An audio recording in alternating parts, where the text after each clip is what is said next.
resist a freshly baked drop cookie, especially with a glass of ice cold milk. I'm going to give you the pastry chef's take on making the best possible drop cookies. I'll start with the basics, making classic chocolate chip cookies. And drop cookies get their name because they're dropped by spoonfuls onto the baking tray before they go in the oven.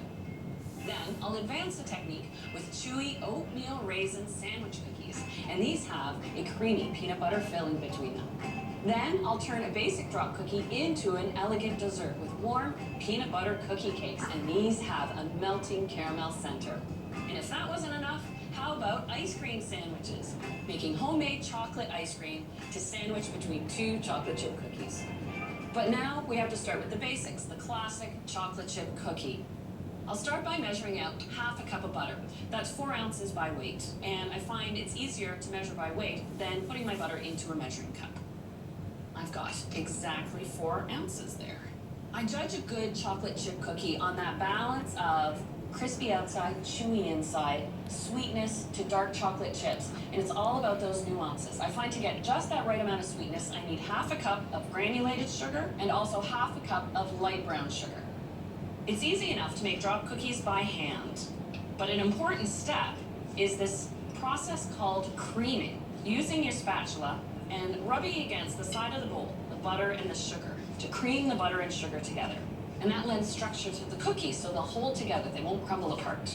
And as soon as you see this creamy consistency, then you can add an egg. Because my butter was at room temperature, it's a good idea to have your egg at room temperature. At the same time, I'll add a teaspoon of vanilla and just blend this together. Okay, now for the dry ingredients. I'll add 1.25 cups of all-purpose flour. And now I'll share with you my signature ingredient to add to chocolate chip cookies, a tablespoon of cornstarch. I am a big fan of cookies that are crispy on the outside, but chewy in the center. This addition will ensure that they will stay soft in the center. Now I'll add half a teaspoon of baking soda, half a teaspoon of salt, and I'll just sift this through, and then just combine until blended. You don't commonly associate the work of a pastry chef with something simple like a drop cookie, but honestly, in my profession, I have made thousands of drop cookies. So you really get a lot of practice in there. There we go, I've got the flour blended into the dough. And of course, where would a chocolate chip cookie be without the chocolate chips? I am using chocolate chips that are made for chocolate chip cookies, and they hold their shape. They also set up nicely after they've cooled. I find that 1.5 cups is the perfect amount. You need to have a bit of chocolate chip in every bite. That being said, if you're a big fan, a little bit extra is just fine. I also like to add 1 cup of chopped toasted pecans. So of course the idea here is to make sure that the chips and pecans are really worked into the cookie dough batter. You can really tell by this dough that every bite is going to get more than one chocolate chip. Okay, now it's time for scooping and dropping the cookies.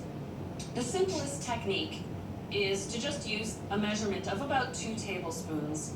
Quickly roll it in your hands into a ball shape. A question I get asked often about chocolate chip cookies is why you can make the same particular recipe, but they bake out differently. Sometimes they spread and sometimes they hold their shape. It's the room temperature butter you start with that impacts the way that bakes. To fix that, simply pre-shape your cookies, like I am now, and then pop the dough in the fridge for an hour. When it sets the dough, no matter how you started with your cookie recipe, they'll always bake out beautifully. Now, I fit 24 cookies on this one tray. Not that I'm going to bake 24 on one tray, but it takes up less space in the fridge when I chill them. I'll just pop these in the fridge to chill for an hour. And I have a tray that's already spent an hour in the fridge. As you can see, these are quite firmly set now, so I know they'll bake off evenly. A great tip to get ahead on your cookie baking is to actually make your batches, chill them like this, then you can actually pack them up together in resealable bags and freeze them. You need emergency cookies after a really bad day at school.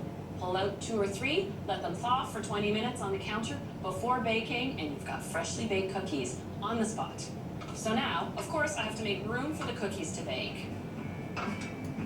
So I'll put 12 on each tray. It's a good idea to leave about 2 inches space between each of the cookies in all directions. There we go, evenly spaced. I've preheated my